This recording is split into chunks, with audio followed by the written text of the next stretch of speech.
A filha tenta desvendar o que aconteceu com o pai, que foi encontrado morto.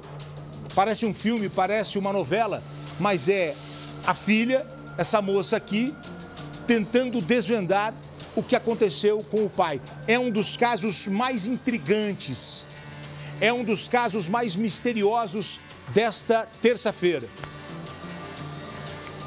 Luiz Carlos, de 61 anos, foi encontrado morto em um canavial no interior de São Paulo. Esse aqui é o seu Luiz.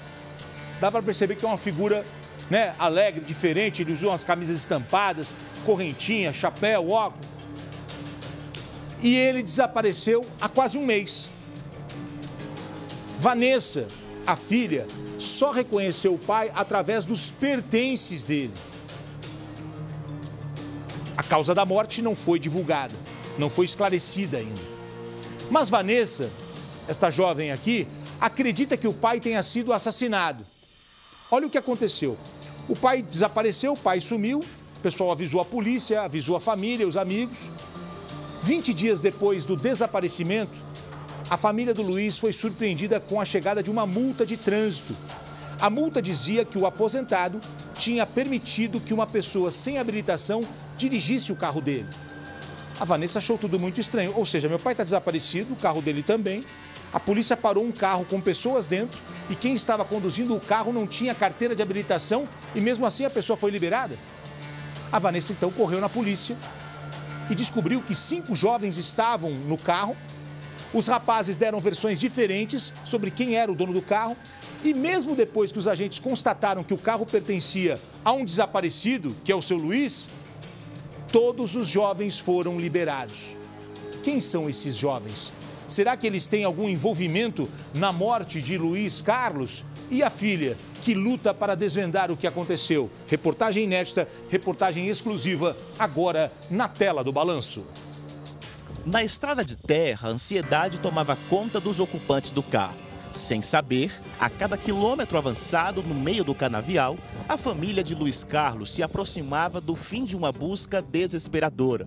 Mas o desfecho não era o esperado. Foi nesta área afastada, na cidade de São Manuel, interior de São Paulo, que o corpo do aposentado de 61 anos foi encontrado.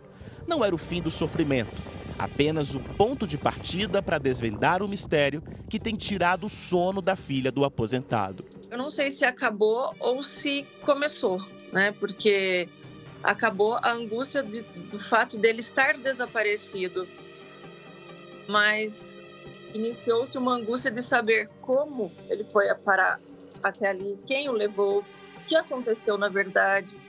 Pai de 2 filhas, o aposentado que sofria de problemas cardíacos se esforçava para levar uma vida tranquila. O visual caipira revela uma das maiores paixões de seu Luiz, a música sertaneja raiz. E ele gostava muito dessas questões de música, cururu, essas coisas.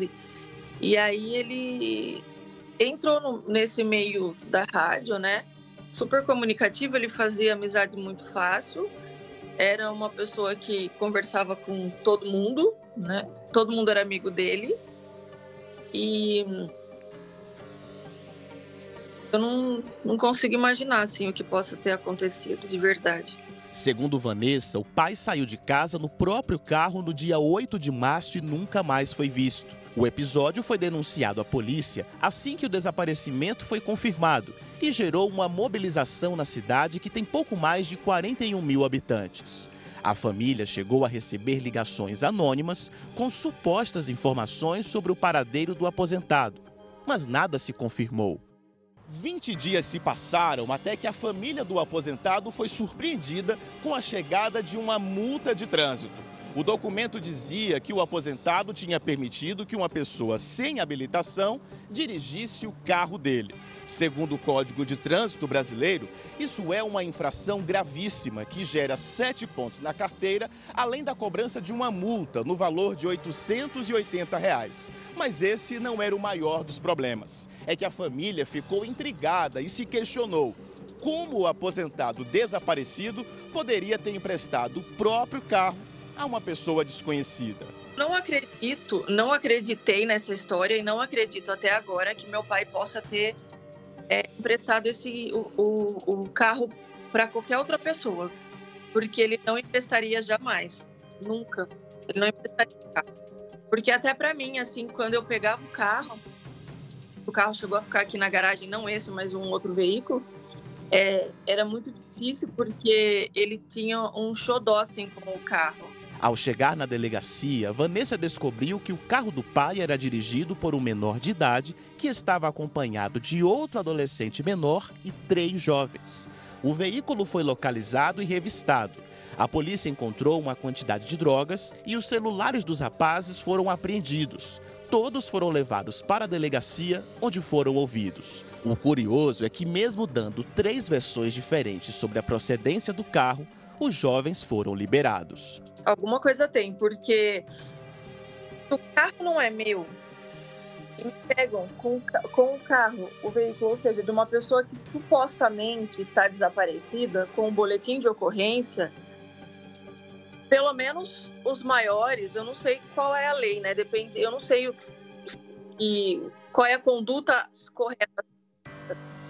Mas eles foram liberados e eu achei que através deles poderiam chegar ao meu pai vivo ou, né, nesse fim trágico que teve, que morto.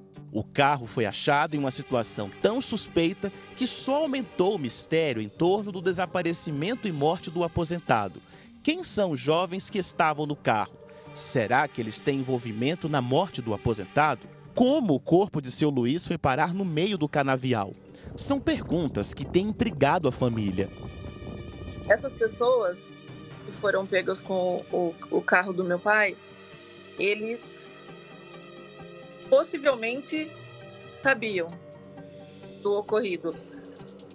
E eu gostaria que eles dessem um pouco mais de atenção em relação a isso, né?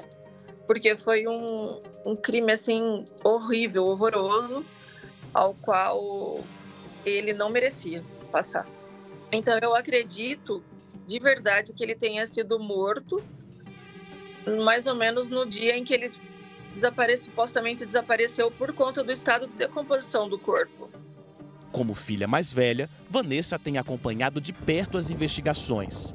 Descobrir o que aconteceu com o pai é a única forma de aliviar o coração. Se a gente pudesse ter um conforto em, pelo menos, saber o que ocorreu e que, sabe, essas pessoas realmente venham a pagar por isso. Não vai mudar realmente, né? Não vai trazê-lo de volta. A nossa angústia de encontrá-lo terminou, mas eu não gostaria que terminasse junto com o corpo, né? As investigações, o desfecho dessa história, porque realmente foi bastante chocante. Olha, eu acredito que depois dessa reportagem as autoridades vão ter um outro olhar para este caso. Tem um homem morto, tem um equívoco aí, um erro, porque se você está com um menor dirigindo um carro de uma pessoa desaparecida, quem levou o carro embora? Não fizeram esse registro? Quem estava ali? Quem são esses jovens que estavam dentro desse carro? É um mistério, é um caso intrigante, hein, Lombardi? A Polícia Civil de São Manuel vai ter que investigar, vai ter que chamar os que estavam no carro, explicar direitinho, porque era um homem que estava de bem com a vida, não tinha esse problema, eu vou tirar a própria vida e ir no canavial. Isso é conversa, Foi omissão completa da polícia.